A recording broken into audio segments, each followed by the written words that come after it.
Hello, ladies and gentlemen, and welcome to the Saturday night live stream on the Wimbo Formula channel.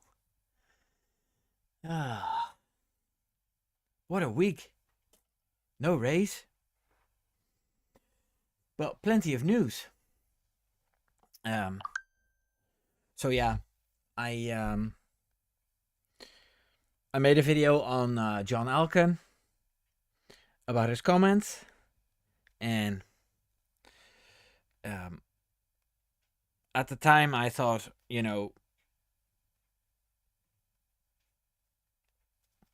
as a boss and a team owner, you're allowed to say something like that. But as it turned out, he made a bit of a mess of things in the last few years. So I thought it would be handy to research that and have a chat about it on the live stream. So I think I've got everything sorted now. I've got my chat here. I've got my camera on. Yes, got everything sorted. So hello, Christina. I'm glad you're here.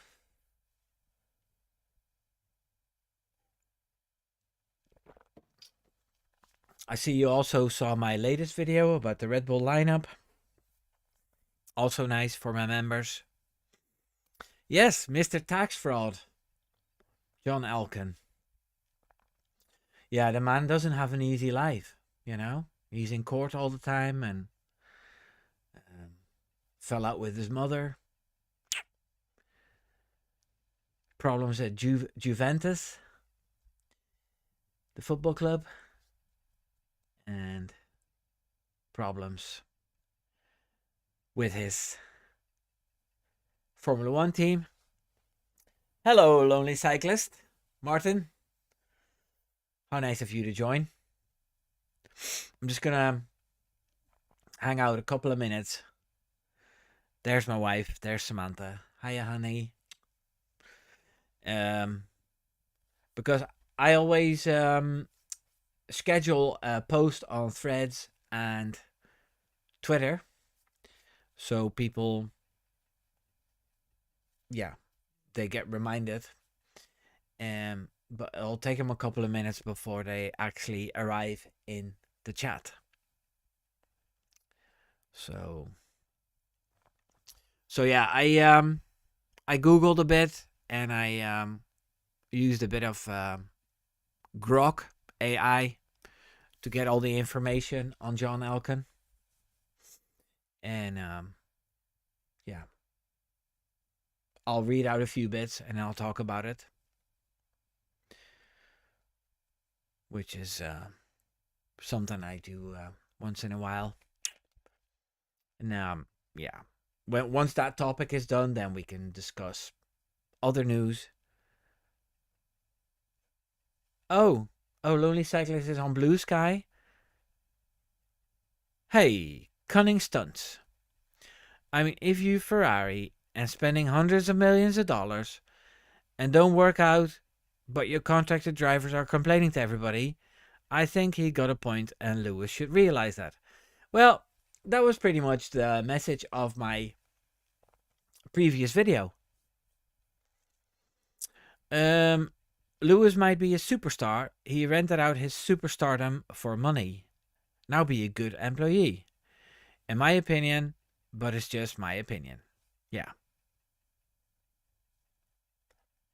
No, without a doubt, everybody expected a lot more from Lewis Hamilton, even with the problems of communication and strategy and his strong teammate and getting used to the car and everything. It's been 21 races and he's barely ever beaten Charles in anything. And all I hear from Lewis Hamilton is complain. How it's the ground effect cars that he doesn't get along with, and just the inherent problems of his car.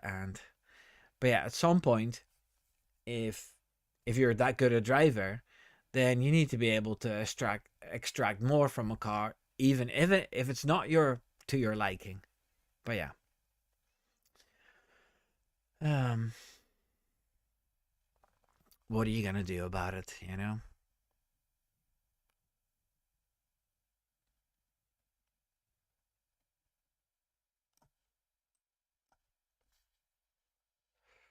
Yeah, it's 6 minutes past 8. I think I can start with my content. So first, a little bit of history of John Elkann.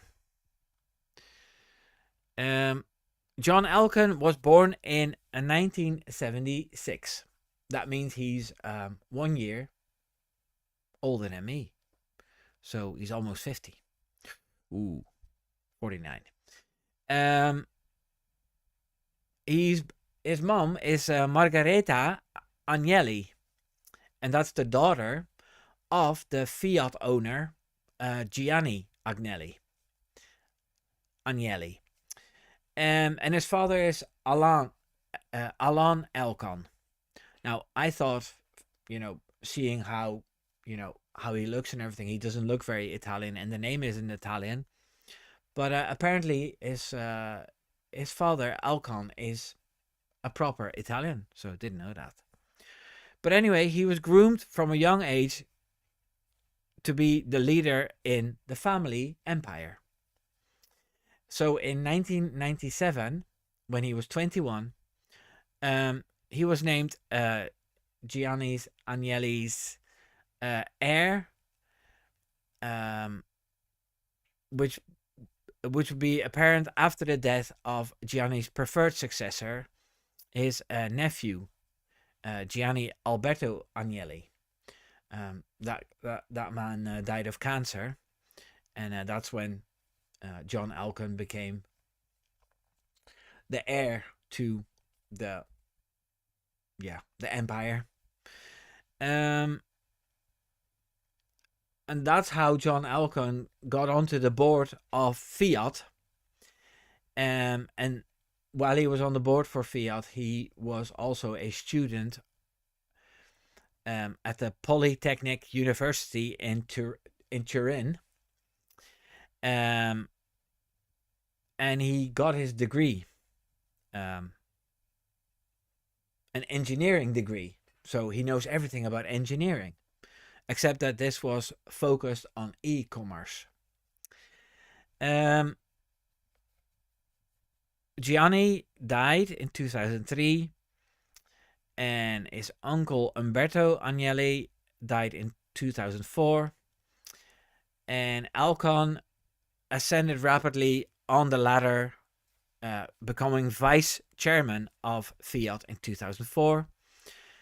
And he became very instrumental in appointing CEO Sergio Marchionne, who became the chairman of Fiat in 2010 and the chairman of Exor, which is a Agnelli holding company who have the stakes in Ferrari, Stellantis, Juventus, and even more businesses. And yeah, Exor, the big company, it grew ninefold during the time when John Elkann was leading that place. So Elkann became the Ferrari chairman in July 2018, after Marchionne died suddenly from health complications, and he succeeded him directly. So he just took his place after that man died. He served as CEO in 2020 and 2021, and he's still the executive chairman overseeing Ferrari's motorsport, including F1 and its 2025 return to profitability during the electrification pushes. His role stems from Exor's 2022.9% controlling stake in Ferrari, solidified by family inheritance structures. Okay, so that's a bit of the history of John Elkann. Let me see what the chat's saying. Christina says, exactly my point. If you are a so-called GOAT, you need to handle everything without stupid excuses. Yeah, you're talking about Lewis Hamilton still. Yeah. Like,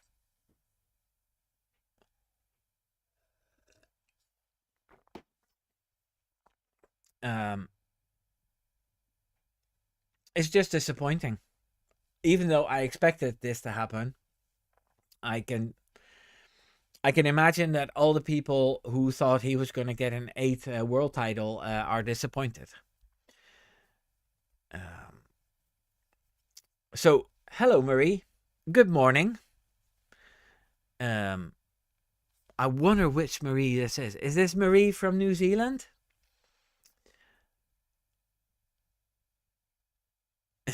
Google morning. Oh, yeah. A very Yahoo evening, Marie. Oh, you haven't got your glasses on. Do you want to borrow mine?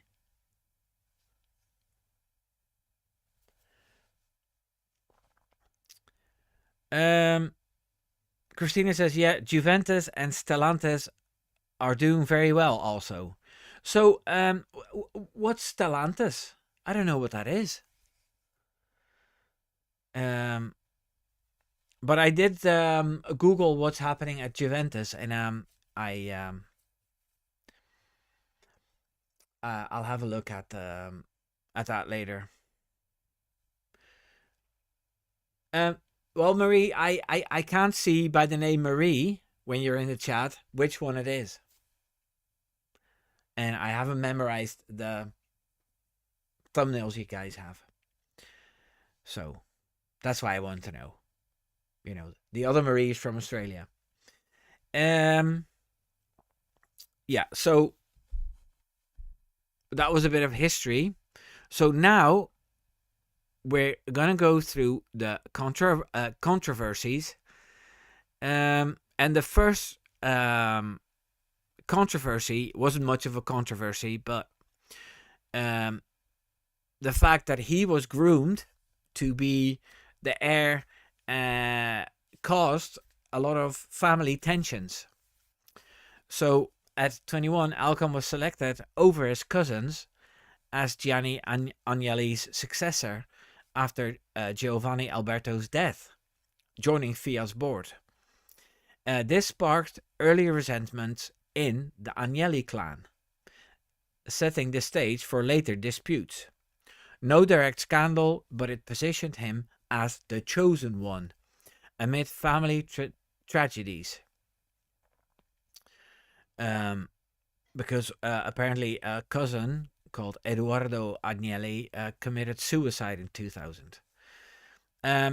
Elkann's rapid rise post Gianni's 2003 death included vice chairmanship of Fiat and Exor, but fueled perceptions of favoritism.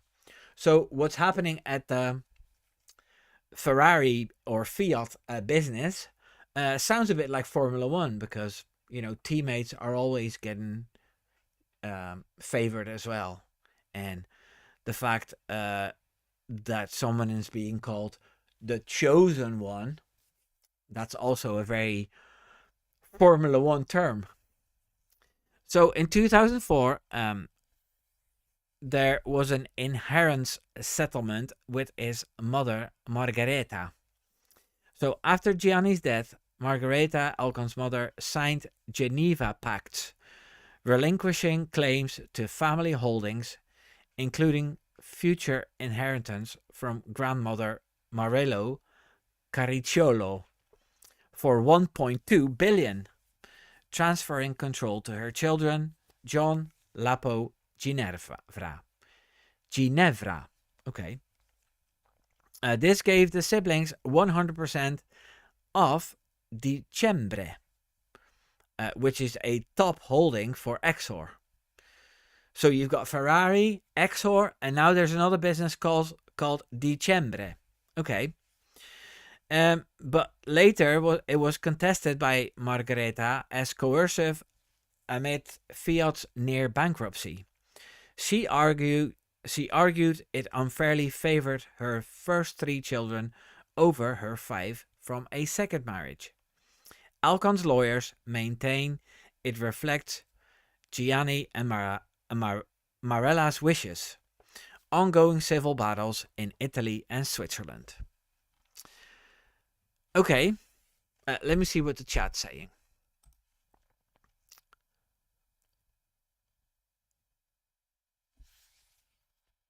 Christina, you're talking about that that business called Dicembre. Fiat, Jeep, Dodge. Okay, thank you.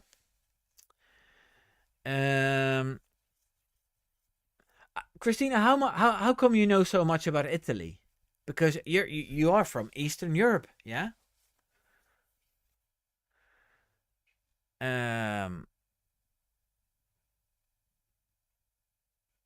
Okay, Marie, I'll remember you've got the one with the motorcycle. Except that it's about this small when I'm sitting here. Sebastian Koch. Hello and welcome to our stream. I always like seeing new names. Where are you from, Sebastian? You really went against the grain with your Elkann take. It's refreshing to hear something different than the media echo chamber. Yes, and what annoyed me was how the English all piled onto Ferrari, because they're always mocking Ferrari. And I'm always fighting British bias, and I'm thinking Ferrari is a historic team. They had their glory days, and now for the last 20 years, it's not happening. And then I'm thinking about, well, they're in Italy. All the English teams, they're surrounded by English technical people who know exactly how everything works, and they're stuck in Italy there with the Italian culture and everything. And at the same time, a glory team like Williams, they almost went bankrupt 5 years ago, and they had to be sold to a holding group, you know. And yeah, the Ferrari F1 team, I don't think they've ever almost gone bankrupt. And despite not having any English designers and engineers and technical people, they're still pretty much always in the top 3, you know, and they're winning some seasons. So, yeah, I don't think it's fair for everybody to pile onto Ferrari because the CEO has said to the drivers, hey guys, it's time to stop talking and make the best out of these last 3 races and the sprint race, you know. But yeah, I'm doing this live stream now because I found out more information about John Elkann, and he's a bit of a prick himself as well. So maybe he should shut the fuck up and let Fred Vasseur say these things. Because if Fred Vasseur had said, okay, Lewis, now it's time to stop your talking and go do your racing, yes, then nobody would have had a problem with it. Okay. Sebastian Koch is from the US of A. Yeehaw! Okay. Marie says Stellantis is an automotive manufacturer formed in 2021 from the merger of France's PSA Group and Fiat Chrysler Automobiles. Okay. That's definitely a Google morning then. Christina says he's from Central Europe. Okay. You can borrow my glasses. Right. Let's go to the 2 next scandals. This is in 2019, and it revolves around um, what do you call him? John Elkann's grandmother's death. Immediate legal action against his mother. On the day Marella Caracciolo died, the 3rd of February in 2019, Elkann and his siblings sued Margaretha in Switzerland to preempt inheritance claims before her will was even opened. This escalated family rifts, with Margaretha accusing them of betrayal. It tied into broader probes on Maranello's residency, claimed Swiss for tax purposes, but allegedly Italian. No solution yet fuels ongoing Geneva court case. And then in 2022 to 2024, the tax evasion probe begins. Inheritance tax fraud investigation. Turin prosecutors opened up a probe into whether Elkann and his siblings evaded Italian taxes on Marella's 800 million estate by falsely claiming her Swiss residency since 2010. Allegations: no tax returns filed from 2015 to 2019. Annual 7 million payments from Margaretha to Maranello undeclared. Margaretha filed the initial complaint seeking to void 2004 pacts. Elkann's team insists Marella was Swiss resident since the 1970s, confirmed by authorities at the time. So yeah, that's quite that's quite a thing, you know.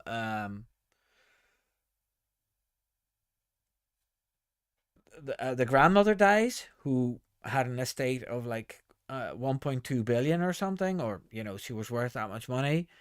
And then before even the inheritance is sorted, they preemptively filed cases against the inheritance just to make sure that John Elkann's mother didn't get any of that money.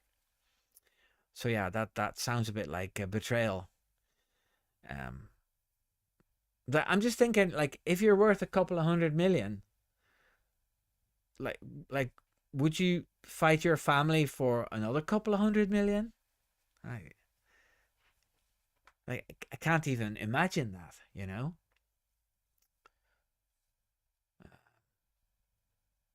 But yeah, I suppose if you're from a greedy family, then you stay greedy. I don't know, but like,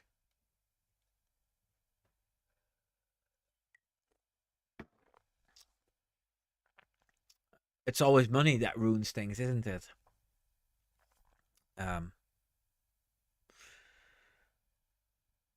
Yeah, it's a bit fucked up.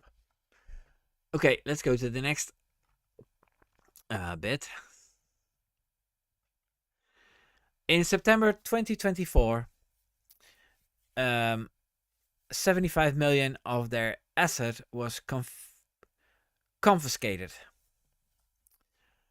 An Italian judge seized 75 million in assets from Elkann and his siblings and two advisors amid tax fraud probe. Prosecutors call it a criminal plan to hide assets via Swiss residency fiction. Elkann's lawyers say that it's a procedural step, no liability, and the structure honors grandparents' wishes. And it's tied to Margaretha's push for a larger share for her other children. Okay. Then in November 2024, the tax police did raids on their legal firms. Italian authorities searched law firms for documents on 2004 Dicembre share transfers, alleging insufficient, altered, or falsified contracts and unpaid succession taxes. They focused on validity of Marella's 40% stake gift to the grandchildren. Elkann in Geneva court versus his mother on pact validity. Prosecutors eye family safe. Okay. And this is all to do with that the Dicembre and Exor businesses. Okay.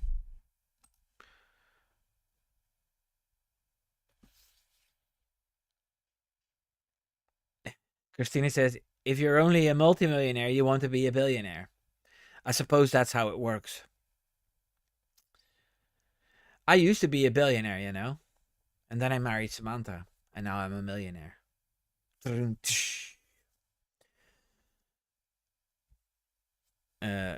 Lonely Cyclist says, I'm not even a single-time millionaire, and I want to be a billionaire, Christina.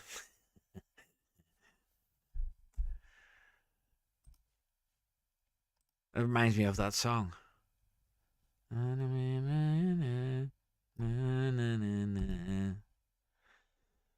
Okay. In July 2025, there was a partial tax settlement. 175 million payment to settle the probe.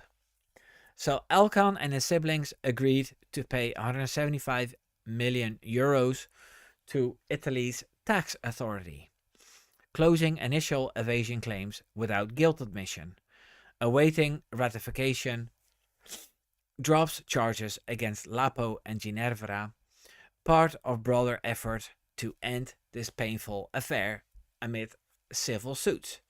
So yeah,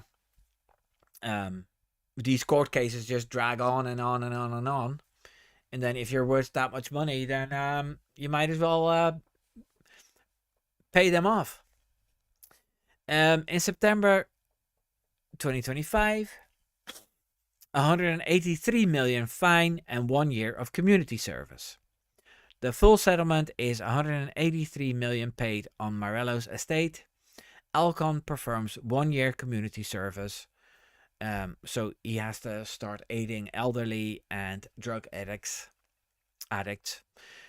Prosecutors drop criminal cases, no guilt admitted. Margareta welcomes it, saying it bolsters her civil claim to avoid 2004 agreements. Okay. Handwritten 1998 amendment revealed. So in September 2025, that's not that long ago, Margareta's lawyers present Gianni's unsigned 1998 note bequeathing 25% Dicembre stake to son Eduardo, who died in 2000, and not grandson John, contradicting the 1996 letter used for the 2003 transfer. It was found in the tax probe and could challenge Elkann's majority control of Dicembre Exor, impacting Ferrari and Stellantis. Elkann's side says it doesn't alter the settled agreement and it reflects family support for his role. So the hearing will be in Turin, and it could cause for a potential radical revision of ownership. So it looks like John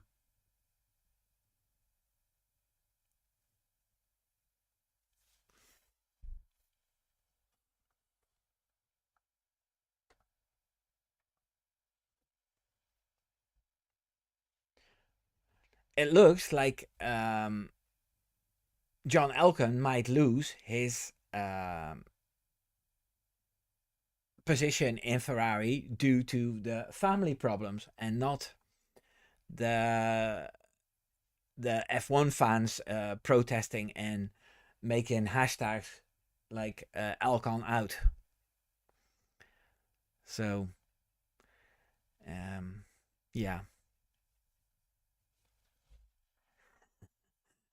Samantha says, lol, I'm not that bad. No. I taught you well, Samantha, how to look after money. Um, Marie says 75 million. Wow, what could you do with that? Well, everything you want. But then, wouldn't that get a little bit boring? Like, I wouldn't mind to win this kind of lottery, Marie. Yep. So that's the content I've prepared.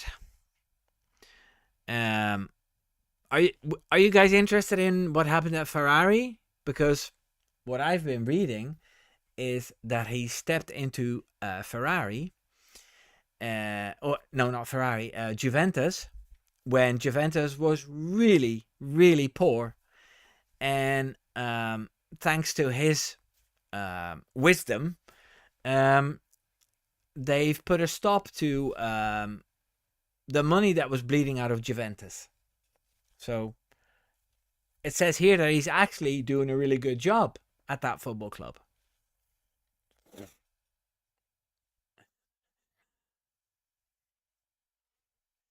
The Lonely Cyclist says, Wimbo playing with sleeping on the couch tonight. Dangers.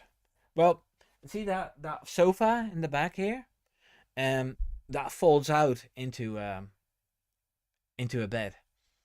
And sometimes when I snore too much and I keep Samantha awake, then I go up here and sleep here. So,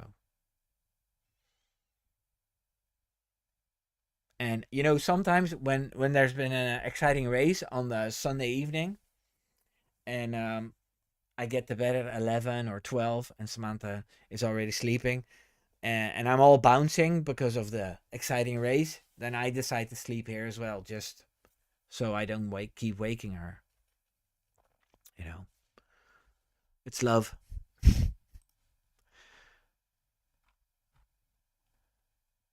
So yeah, the summary of the Juventus thing for John Elkann was that Juventus was on the brink of going bankrupt due to the pre-2022 mismanagement.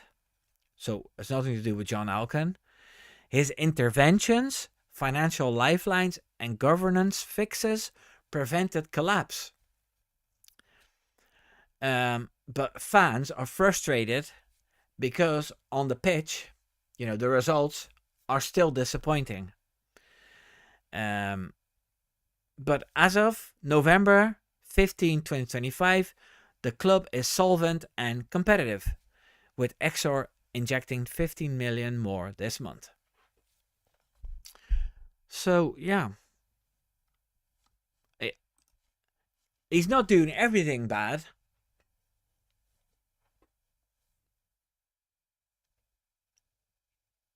Hey, it's Richard.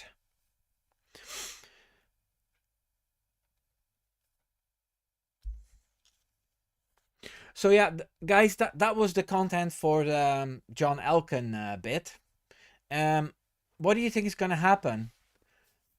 Do you think John Elkann will lose his position, or do you think he's so firmly embedded in that business that there's no way they can get rid of him? Um, and there's more chance of drivers leaving Ferrari before he does.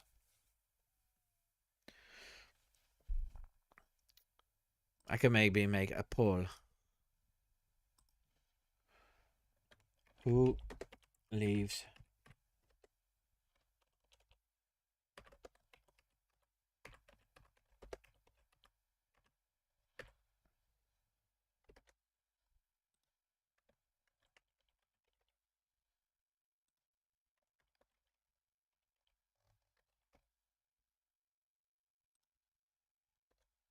Mm-hmm.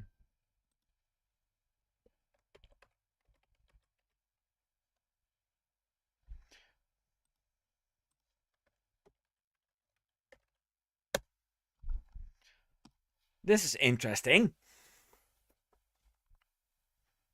Mm-hmm.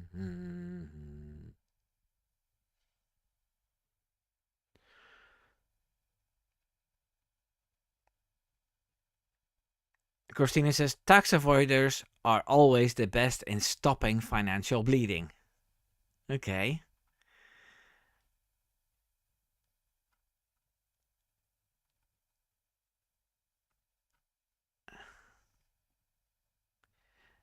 I'm missing messages here again. Oh, Marie says, so you have room for guests over there? Yeah, of course. Um,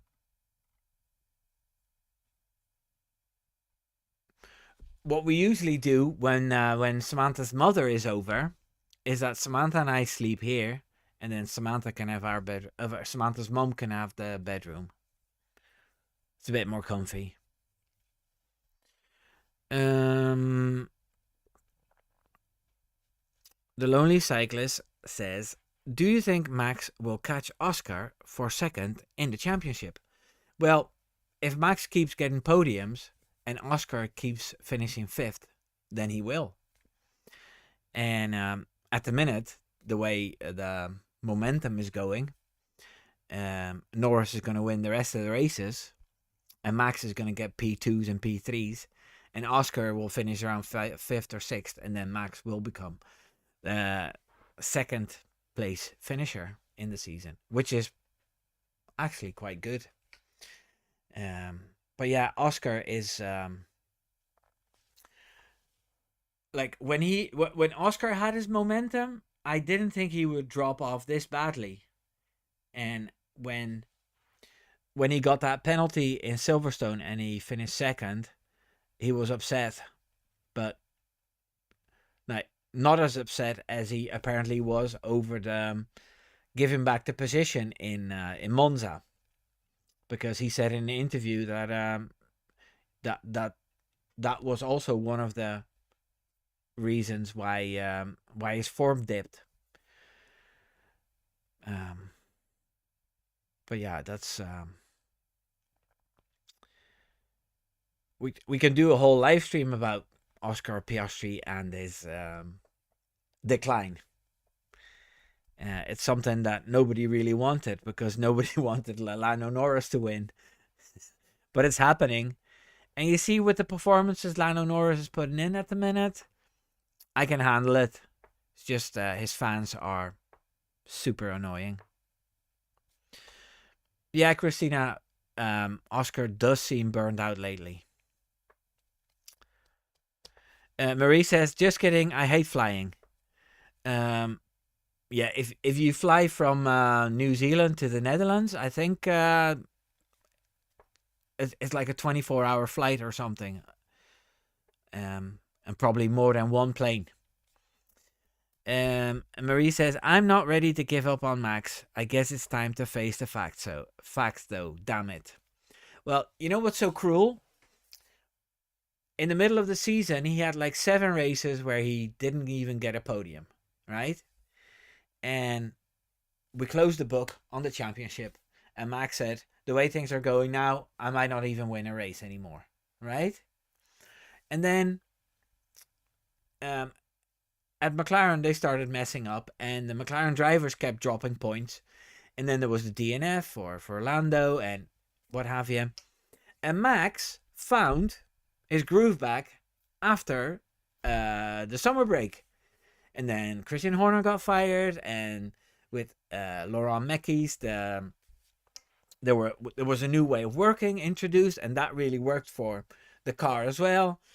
And then you start thinking, hey, it's possible. And then, yeah, you know, every race, after every race, people start doing the math on like, oh, he needs to outscore Lando by 9 points every race now, and then he wins. But then Max said, yeah, it's possible that I win the championship, but then everything needs to be perfect. And then from that moment on, things became difficult again, and Lando Norris found his form, and the car was really good again. So the cruel thing is that McLaren's behavior and the McLaren drivers' lack of point scoring gave Max hope that he could win the championship Well, actually, he was out of contention already, pretty much. But hey, I see Hank is here. Hello, Hank. You're a little late, unfortunately, but I'm glad you're here. Um, yeah. So that was a bit of a rant about Oscar Piastri because of the question the lonely cyclist asked. Guys, did you hear about Sky Sports F1 making a separate TikTok channel called Halo for women? And yeah, they're doing all kinds of simple memes and stuff about sports. And women are offended because yeah, they feel they're treated as imbeciles because of the stupid memes. And yeah, Sky is only getting negative reactions on their TikToks, and they've removed a few as well. Now, my personal opinion is that there's stupid TikTok channels for every group. You know, there's ones for cougars, and there's ones for menopausal women, and there's groups for people who like reading books, and there's F1 channels, and there's football channels, and there's meme channels, and there's crochet channels, and every type of group, there's a channel for it. But because Sky Sports specified that Halo was Sky Sports' little sis, women were offended, and for the last 2 days on Threads and Twitter, I've seen nothing but people complaining about it. So I wanted to know what you guys thought. Okay, I'm going to end this poll. 82% thinks Lewis Hamilton will leave Ferrari first.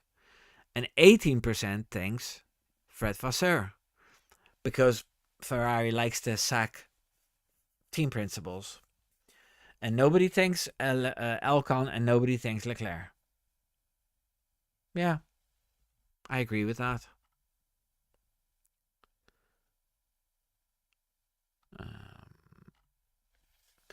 The Lonely Cyclist says, another thing I'm not really doing. TikTok. Hank says, the McLaren boys need to make mistakes for Max to have a chance on the championship. Christina, can you explain why it's offensive? Because I don't get it. Like, not in a bad way, but, you know, there's simple channels for any type of niche, you know? For men, for women, for older people, younger people, kids, whatever. And content on the internet is also, it's always dumbed down, you know?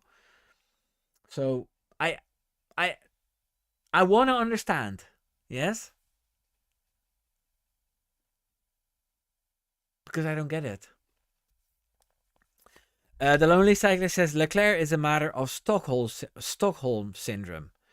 That he's been held hostage by Ferrari so long that he starts supporting them. I get it.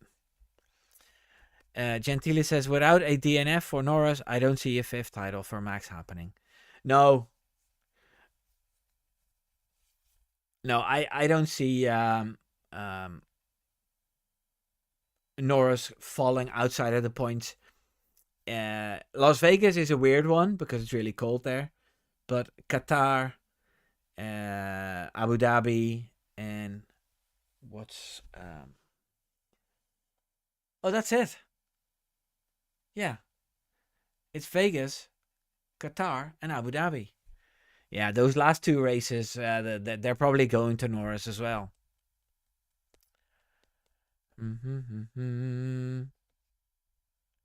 I think Christina has left angry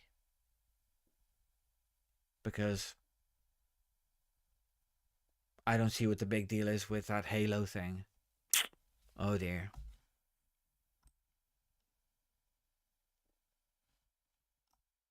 It's bound to happen. Oh.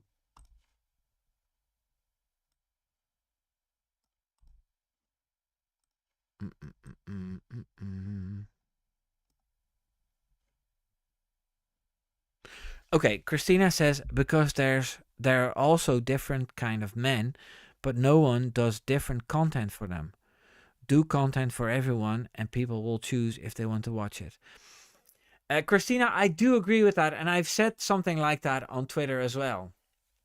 Like the whole specifying it for women and then making content that you think is for women, and then use pink letters and call it Sky Sports Little Sis. That was stupid.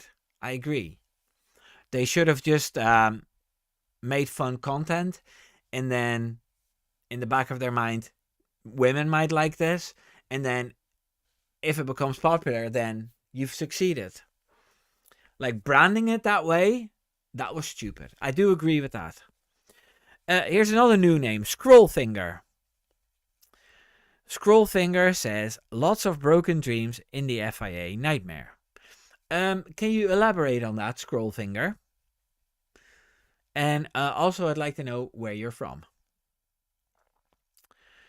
Marie says this whole season has been a nightmare, to be honest. Well, I thought it was pretty fun. But yeah, as a Max fan, we had quite a few lows, but I think the future is looking bright again since Christian Horner left. Gentile says, Marie, yes, overall it has been a poor season. Not a lot of great battles. No, the fighting on track has been lacking. I do agree with that.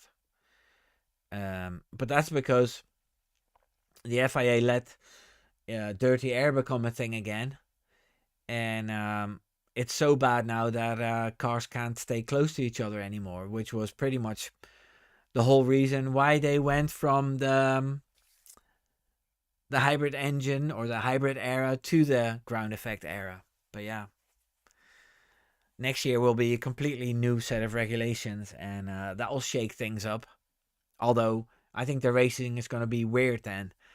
I'm hearing about how some drivers will be driving around with their batteries empty, and some of them will have full batteries, and they overtake each other, and then within the same lap, the other driver has a full battery, and the other one's is empty, and they overtake each other again. And then with the with the F1 TV direction, you're gonna miss a whole lot of overtakes, I'm afraid. Yeah, Marie, it's a pity that Max won't win his fifth, but maybe next year. Yeah, Christina, being a Ferrari fan is even harder because you know at the end of 2024 you thought, hey, Ferrari, we're second in the standings. We have a very good car. Red Bull is nowhere. We're gonna take it to McLaren. We're gonna take the fight to McLaren. And then the news came out that Lewis Hamilton was joining and the car was going to be changed 99%. And then, yeah, that double disqualification in China. And then they had to use a higher ride height. And that meant that they always have to do lift and coast. And yeah, it's just a poor season for Ferrari.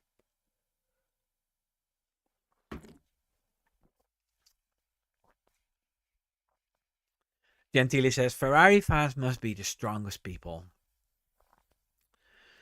And the Lonely Cyclist says, I've seen worse season. I mean, 2005, anyone? I wasn't watching then yet because I started in 2015. I don't know anything about 2005 except that Fernando Alonso won the championship. Marie says, it seems the only driver to come through the field is Max. Why can't other drivers do it? Well, that's true. Like, like Oscar Piastri, he went from 7th to 5th, and another time where he lost a couple of positions and only managed 5th. So it looks like Max is just built differently.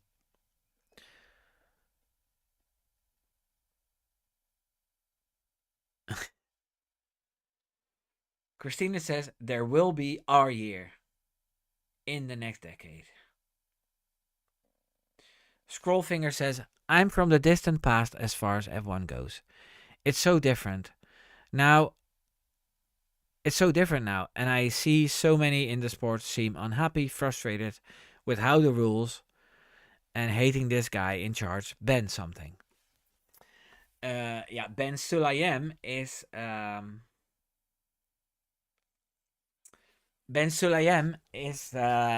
bit of a dictator, and he sorted out the elections for his presidency by making sure there are no other candidates because they need the support of one of the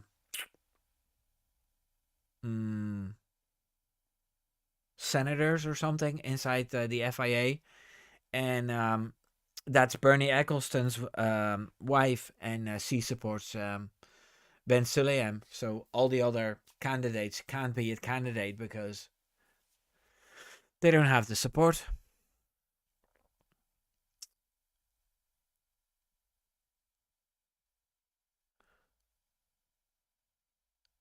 That was a good race, Christina. Abu Dhabi 2024. P19 to P3. That was a good one. So, guys, any more questions? Keep an eye on my channel tomorrow at 11 Dutch time. So, I don't know what time that is in your country.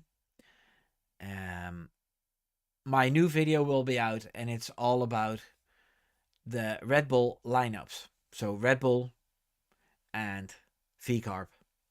And Max has a long-term contract, but the other 3 seats are still open. The only 3 seats still open on the grid. So yeah, keep an eye out for that, and make sure to leave a comment because I'd like to discuss. Like, my channel is still so small, I can answer every single comment. And if you wonder why you never see any really nasty comments, it's because I removed them. Gentile says, apart from the dirty air problem, there's also problems with the tires. The race pace is a lot worse because drivers are always managing. That's true. Pirelli just can't seem to create a tire that drivers want to race on. But then they try to make the tire softer, like that C6, and they end up not using it or going even slower just to preserve the tire. And then they're trying to force more pit stops in the race to shake things up more. But the teams have said no to that for now. So that's not happening. Samantha says, uh-oh, distracted Wim tomorrow. Yeah, we're having Samantha's birthday tomorrow. It's not her birthday. It's actually the 18th. But she wanted to do it on Sunday so her friends could come. Hank says, Ben makes use of existing regulations. Todd ran unopposed, just like his predecessor and Balestra before that. Okay, so that's a bit of a common theme then. If a president grabs the position, then he can hold on to it for as long as he wants. Okay. Christina says, I still want Norris to be Max's teammate, make him regret the it's not talent, it's just luck comment. Yeah, that would be awesome, but yeah, I don't see how that's gonna happen. I think the chances of Oscar Piastri leaving McLaren because he's not treated fairly there, to go to Red Bull is bigger. Although that would be really stupid as well, because, yeah, if he's teammates with Max, then he's definitely the second driver. Yes, Richard, I'll see you tomorrow.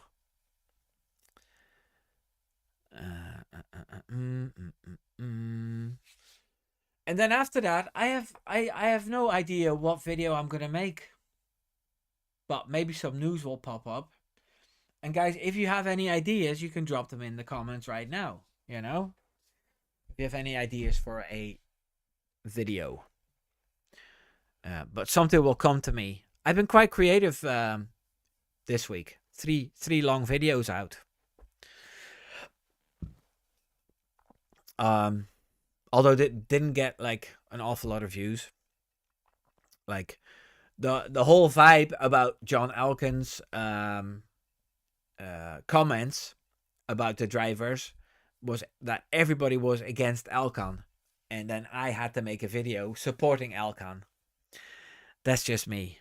Hey, it's my other brother. Hello, Marco. And I'll see you tomorrow.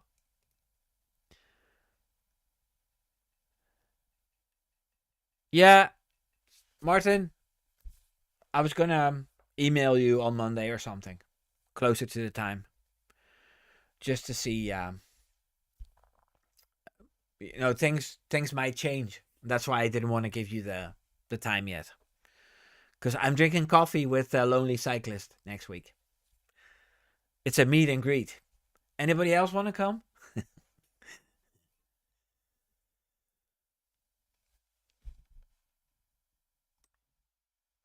So, I think I'm just going to close it off. We've discussed everything. And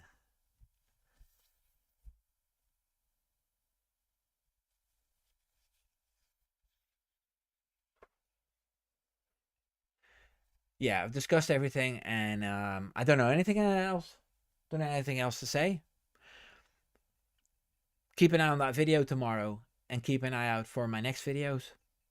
The ones that I'm still going to write. And I just wish you all a very happy weekend. Take care now. Doei doei.